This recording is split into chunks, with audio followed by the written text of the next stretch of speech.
Ini hambatan KPK telusuri harta Rafael. Rafael Alun Trisambodo yang baru melaporkan hartanya di Laporan Harta Kekayaan Penyelenggara Negara LHKPN pada tahun 2011 lalu disebut sebagai hambatan Komisi Pemberantasan Korupsi (KPK) dalam menelusuri seluruh harta kekayaan ayah Mario Dandi Satrio penganiaya David itu. Kita pernah periksa yang bersangkutan 2018 untuk periode 2015, 2016, 17, 18. Hasilnya kita terbitkan laporannya 23 Januari 2019. Dan karena dari laporan itu, menurut kami punya keterbatasan untuk menjangkau dari mana asal semua harta yang dilaporkan.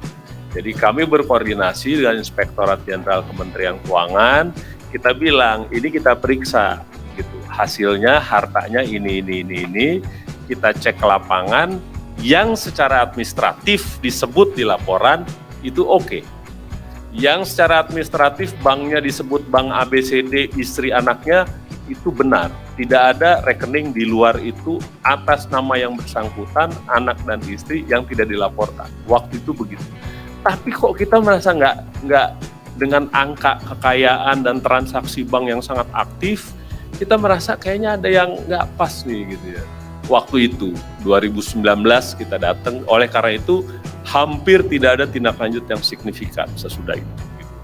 Nah, kita lihat lagi bahwa yang bersangkutan ini poin yang kedua, baru menjadi wajib lapor itu 2011. Pas jabatannya sudah harus melapor.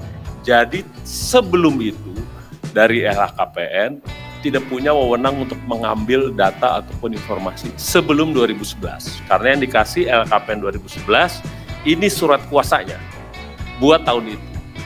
Nah, oleh karena itu teman-teman kalau PPATK bilang kasih laporan ke kita 2012, iya, ini saya baca laporan. Saya baca. Itu transaksi keuangan 2003 sampai 2012. Ya, periodenya segini, sementara dia wajib lapornya di ujung sini. Saya harus bilang juga, tidak semua itu bisa ditindaklanjuti dengan mudah oleh kewenangan yang kita punya. Gitu. Oleh karena itu, kita bilang, kita baca pasti yang PPATK, bagian yang dari kita tindaklanjuti, tapi karena periodenya jauh gitu, pada saat ini kita perhitungkan dalam pemeriksaan, tapi polanya saja yang kita ambil. Kira-kira kayak mana sih ini orang jalannya. Nah, yang berikutnya, saya kirim tim kemarin ke Minahasa Utara untuk melihat perumahannya. Ada 65.000 meter, 6,5 hektar, dimiliki 2 perusahaannya, atas nama istri yang bersangkutan. Itu sudah ada di LHKPN-nya, sudah ada. Gitu. Jadi 2 perusahaannya. Yang bersangkutan ini melaporkan di LHKPN-nya punya saham di 6 perusahaan. Itu ada disebut nama perusahaannya apa saja, dan 2 dari itu punya yang di Minahasa Utara, perumahan. Nah, kalau di LHKPN, kalau saya punya perusahaan, yang saya catat di LHKPN itu hanya sahamnya saja. Saya punya 50 lembar, 1 lembarnya 1 juta, berarti 50 juta. Itu yang dilakukan. Jadi kalau ditanya itu perumahan segede itu ada di LHKPN nggak ada. Yang ada sahamnya di perusahaan itu saja. Itu atas nama istri. Atau saham istrinya di perusahaan itu saja. Gitu ya, jadi perbedaan ini saya pikir secara teknis perlu diterangkan karena boleh sebesar apapun perusahaannya, tapi kalau di LHKPN hanya nilai saham pendaftarannya saja yang pertama. Gitu ya, itu menerangkan gitu. Yang berikutnya di 6 perusahaan ini kalau teman-teman lihat di LHKPN itu masuk di kategori surat berharga. Itulah nilainya. Saya banyak ditanya berapa nilai perusahaannya. Ya sebesar nilai sahamnya. Kalau saya ingat sekitar 1,5 miliar. Gitu. Nilai 6 perusahaan ini. Baik yang dimiliki oleh yang bersangkutan, istri, anak maupun yang lainnya gitu. Tapi itu cerita gimana kok perusahaannya besar tapi LHKPN-nya tidak terefleksi di situ. Nah, yang berikutnya sesudah dari Minahasa Utara, kita lakukan pemeriksaan lapangan, kita ke pemerintah daerah, kita lihat pendaftaran usahanya dulu gitu ya. Bahkan kita ke BPN, melihat ini dulu asalnya beli dari mana, harganya berapa, nah, gitu ya. Itu bagian dari proses di Minahasa Utara. Yang berikutnya tim juga sudah ke Jogja gitu kemarin gitu, dan sudah melihat juga yang teman-teman ributin di ini masuk ke Panda gitu segala macam, termasuk perumahannya. Tapi itu masih jalan timnya, ya. Yang Jogja agak rumit sedikit gitu dibanding yang Minahasa Utara. Tapi saya akan update nanti kalau sudah ada hasil dari yang Jogja gitu ya. Secara singkat mungkin yang Jogja sedang jalan, prosesnya sama. Kita lihat ada perusahaannya apa enggak.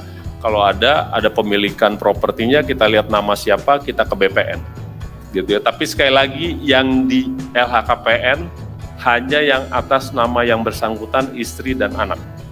Kalau dibilang ini punya dia tapi enggak ada di LHKPN, itu kayak apa?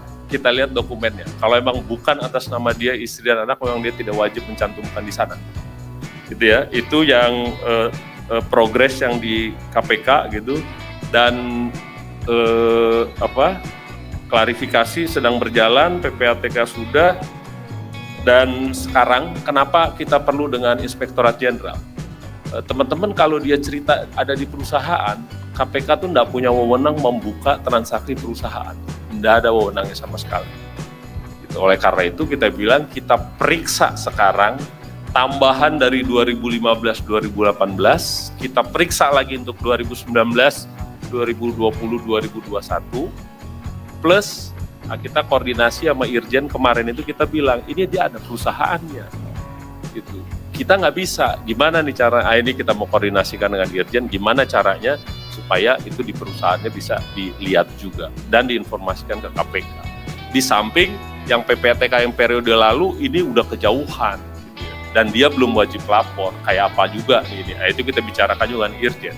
Karena Inspektorat Jenderal ini lebih tahu dari KPK, kan dia bisa manggil atasannya, bisa manggil teman, bawahan, segala macam kan dia bisa manggil. Kalau kita manggil atasannya nggak boleh. Karena nggak ada urusannya dengan LKPN, ya gitu ya. Itu gunanya dengan Irjen. Jadi kalau saya bilang bagi-bagi kerjaan, iya, bagi kerjaan berdasarkan kewenangan. Karena yang sana juga mau ini terungkap. Dan terakhir mungkin nextnya kayak apa? Kita pastikan sesudah yang bersangkutan pasti ada lagi orang-orang lain yang kita kan dengar juga ada gengnya, ada ini itu. Tapi kita kan perlu tahu polanya. Sekali lagi teman-teman, ini bukan bukan sederhana, ya sulit sih ya pasti gitu, bukan sederhana dalam arti ini kan orang keuangan bener, dia tahu banget gimana cara kesana kemari, jadi kita ingin polanya dulu dapat, nanti baru ke yang lain.